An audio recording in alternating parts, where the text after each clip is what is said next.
जिंदगी की एक बहुत बड़ी सच्चाई, लोग चाहते हैं कि आप बेहतर करें, लेकिन यह भी सच है कि वो कभी नहीं चाहते कि आप उनसे बेहतर करें।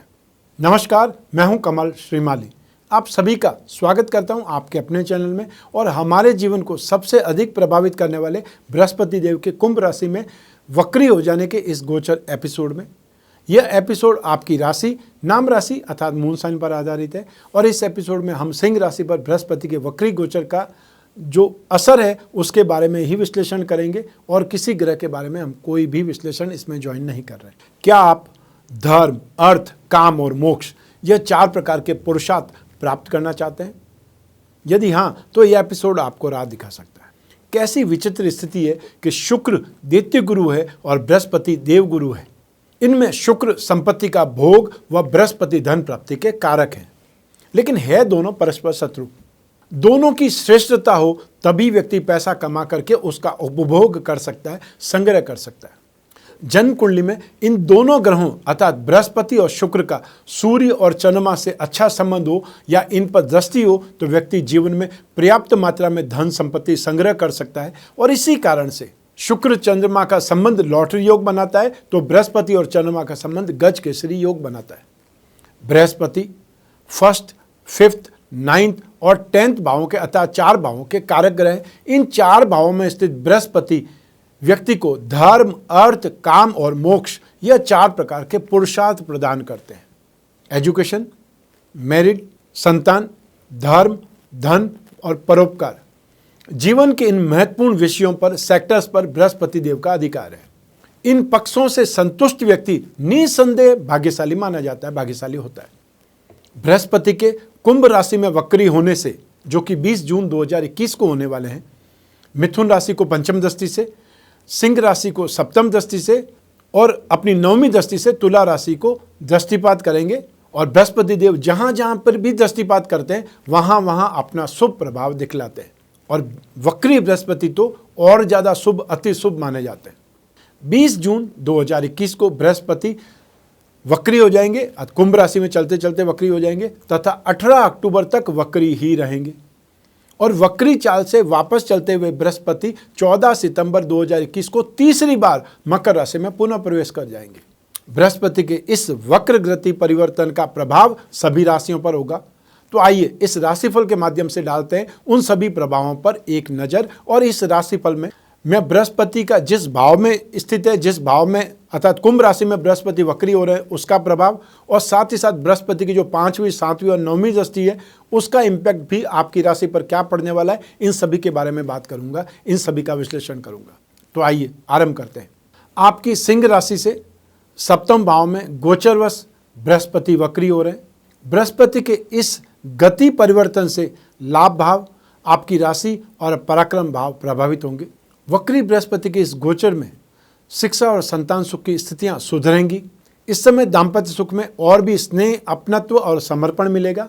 अच्छा क्वालिटी टाइम आप स्पेंड कर पाएंगे क्योंकि बृहस्पति अष्टमेश से होकर के वक्री हो रहे हैं, इसलिए विवाहितों को धैर्य और संयम की आवश्यकता ज़्यादा भी पड़ेगी।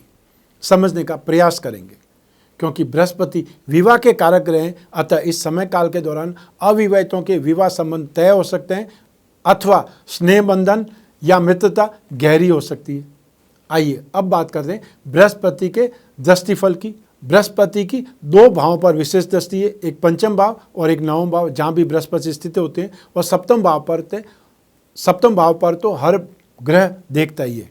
तो ऐसी स्थिति में बृहस्पति की पंचम दृष्टि मिथुन राशि पर है। कैरियर और आर्थिक स्थिति मनोवांछित फल देगी। अपने कैरियर में, जॉब में आपको चेंजेस आएंगे, बहुत शानदार आपको सक्सेस मिल सकती है। यह समय नौकरी बदलने वाले लोगों के लिए शुभ अवसर साबित होने वाला है। बैंकिंग और फाइनेंस के क्षेत्र से जुड़े लोग प्रगति के अवसरों का भरपूर फायदा उठाएंगे। बुद्धि बल से, मेंटल एप्लीकेशन से, अपने आइडिया से, अपने विजन से आप यश और लाभ ज़्यादा पाएंगे। यह समय उच्च अधिकारियों, राजनीतिज्ञ, उनका साथ, बौद्धिक क्षमता में वृद्धि का समय है, उससे फायदा उठाने का समय। आइए अब बात करें बृहस्पति की सप्तम दृष्टि। बृहस्पति की 7वीं दृष्टि सिंह राशि पर होने के कारण सद्गुणों में वृद्धि, बुद्धि बल और मान सम्मान आपका बढ़ेगा। समाज में अब आपका प्रभाव बढ़ेगा। पर्सनल इंप्रूवमेंट के अलावा आत्मविश्वास भी बहुत शानदार ढंग से बढ़ेगा और मेहनत में, प्लानिंग में, प्रोजेक्ट में सक्सेस मिलेगी। अपार शानदार सक्सेस, या ये बोल सकते हैं कि बहुत प्रबल योग है। यह उन जोड़ों के लिए भी एक अच्छा समय है जो शादी करना चाहते हैं, तो उनकी सगाई संबंध फाइनल होने के योग बनेंगे। आइए अब बात करें बृहस्पति की नवम दृष्टि की। तो नवम दृष्टि पराक्रम भाव पर अर्थात तुला राशि पर है और बृहस्पति के लिए तुला राशि शत्रु राशि है। जो लोग शेयर बाजार से जुड़े हैं उन्हें अब भरपूर अवसर मिलेंगे, लाभ मिलने के योग मिलेंगे। संतान प्राप्ति की चाह रखने वालों को शुभ परिणाम मिलेंगे। मनोकामना प्राप्ति का यही समय है या मनोकामना पूर्ति का यही समय है। अच्छे कार्यों के लिए, शुभ कार्यों के लिए, श्रेष्ठ कार्यों के लिए आपकी प्रशंसा होने वाली है।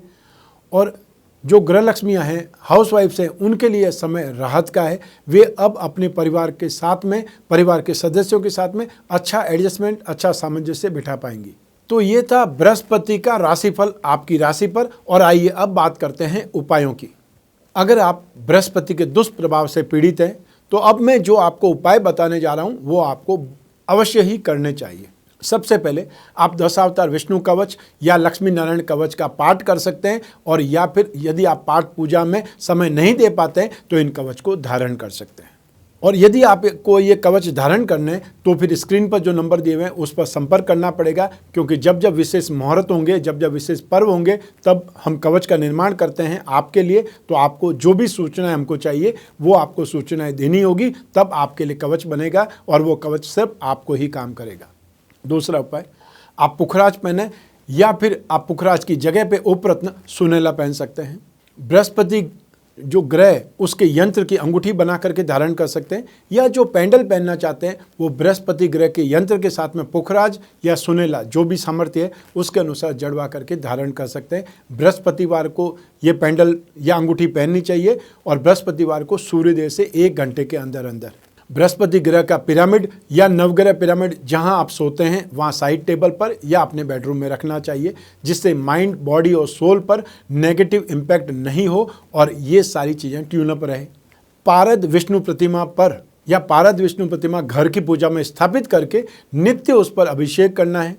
वो अभिषेक ठीक आप जल में थोड़ा सा केसर डाल करके कर सकते हैं, दूध में केसर डाल के कर सकते हैं, और या फिर जल में 2 बूंद इत्र की डाल करके कर सकते हैं। अभिषेक करते समय ओम नमो भगवते वासुदेवाय मंत्र का उच्चारण करते रहना है, चाहे जोर से करें चाहे मन ही मन करें। हर बृहस्पतिवार के दिन, जब तक बृहस्पति वक्री है या आपकी कुंडली में बृहस्पति इंपॉर्टेंट है, तो आप हमेशा भी कर सकते हैं, हर गुरुवार को नियमित कर सकते हैं। अन्यथा जब तक बृहस्पति वक्री है उस समय तक करें। बृहस्पतिवार के दिन गाय को गुड़ या केला खिलाएं। जहाँ पर गाय को देखना संभव नहीं है, गाय को ढूंढना संभव नहीं है, वहाँ पर आप जो भी नीडी पर्सन हो उन्हें गुड़, केला, चने की दाल या फिर कोई भी पीली वस्तु का दान कर सकते हैं। संतरा भी दान कर सकते हैं, पपीता भी दान कर सकते हैं। अब मैं जो मंत्र बता रहा हूँ उसमें से कोई भी मंत्र जो आपको ईजी लगता है उसका आपको जाप करना है जब भी आपको समय मिले। सबसे पहले एकाक्षरी बीज मंत्र है ओम ब्रह्म बृहस्पतये नमः, ये एकाक्षरी बीज मंत्र है। फिर बृहस्पति का बीज मंत्र है ओम ग्राम ग्रीम ग्रोम सह गुरवे नमः। तो जो आपको इजी लगता है उस मंत्र का आप जाप कर सकते हैं जब भी आपको समय मिले, चाहे सुबह मिले, शाम को मिले या फिर ड्राइव करते हुए मिले। भक्ति के लिए कोई भी समय निश्चित नहीं होता है, आप कभी भी कर सकते हैं। तो ये था वक्री बृहस्पति का आपकी राशि पर क्या प्रभाव पड़ने वाला है, और ये हमने आपकी जन्म कुंडली में से एक ग्रह चंद्रमा को आधारित बना करके लिया है। आपकी अपनी कुंडली में बृहस्पति की स्थिति क्या है, कौन से ग्रह के साथ में है, किन ग्रहों के प्रभाव में, किन ग्रहों के दृष्टि में है, कौन सी दशा चल रही है, नवमांश में बृहस्पति की पोजीशन क्या है, ये सब कुछ आपकी कुंडली के आधार पर जाना जा सकता है। तो यदि आप इस बृहस्पति का सिर्फ आपके ऊपर क्या इम्पैक्ट आएगा वो जानना चाहते हैं तो फिर अपनी कुंडली का विश्लेषण जरूरी है, और उसके लिए स्क्रीन पर जो नंबर दिए हुए हैं वहाँ पर संपर्क स्थापित करना है, अपॉइंटमेंट फिक्स करना है, और फिर आप और मैं आपकी कुंडली पर, आपकी जिज्ञासा पर, आपकी समस्याओं पर ही बात करेंगे, और जो भी समाधान होगा वो मैं आपको जरूर बतलाऊंगा। मैं कामना करता हूं कि आप स्वस्थ रहें, प्रसन्न रहें, सुरक्षित रहें, अपना और अपने परिवार का बहुत बहुत ख्याल रखें। आप सभी को मेरा नमस्कार, बहुत बहुत शुभकामनाएं। ईश्वर आपकी रक्षा करे, भगवान विष्णु आपकी रक्षा करे। बहुत बहुत धन्यवाद।